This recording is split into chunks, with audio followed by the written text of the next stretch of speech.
Good afternoon. Allow me just a moment to thank our mayor and Mr. Jones for bringing us together on this day. Our church stands right around the corner from this institution, this landmark institution. We have built great relationships with this office.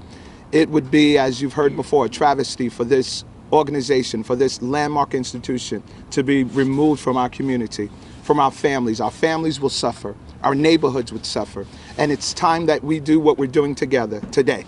Come together in unity for the community to fight the injustice, not just in Mount Vernon, but also in our county. So we stand with you together. Thank you, brother. Full support. Thank you so much. And whatever we can do, you got it. Thank you, thank you. Next up will be Janice Duarte of the Mount Vernon Independence Club. Good afternoon. As a voice for the Independence Club here in Mount Vernon, I support the efforts of Damon Jones, our mayor, and all the leaders, community leaders here in protest of closing this institution. It is so important of the services that it provides to our community and most importantly to our youth. And if we keep talking to our youth and telling them that they have opportunities available to climb the ladder and to progress and to be better than what they have already done for themselves, we can't expect them to do that if we keep cutting the bottom rungs of that ladder. We need this institution here in support of the community and in support of our youth. And so I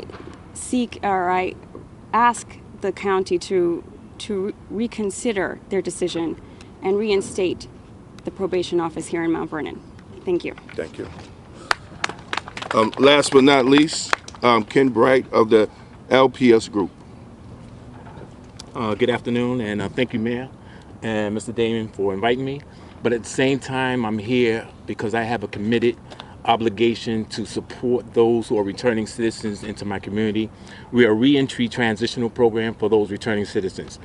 And the reason I'm here is for the simple fact is what it does by removing this institution, you create a hardship not only on the individual, but the family and the community. Because what it does, it puts trauma on that family when this individual has to travel so far in order just to appear somewhere when they could be looking for a job or doing something constructive and substantial in the community.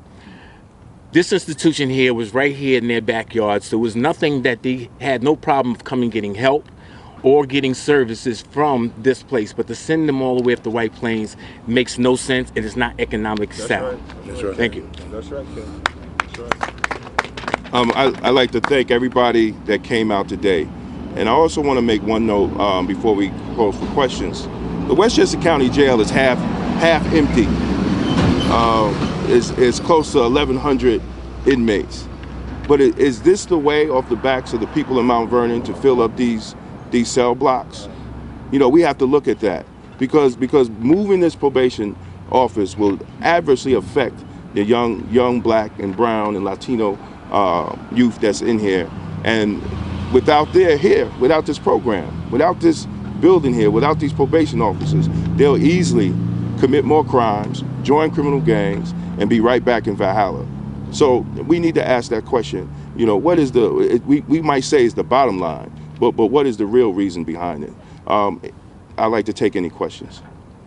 Damon, if you could tell us when it's slated to close. December 15th. And how many employees would be impacted? 1, 2, 3, 4, 5, 6, 7, 8, 9. About around 9 or 10. How many people on probation would it impact? I'm not too sure on the numbers. I couldn't get the actual numbers in time. I don't want to make a guess on that because I wasn't. Yeah, I'll get back to you. I'll find that out. Hopefully before y'all air. Anything else? Well, thank you, and I'd like to thank everybody for coming out. Thank you, Damon. Thank you, Damon. Well done. Well done.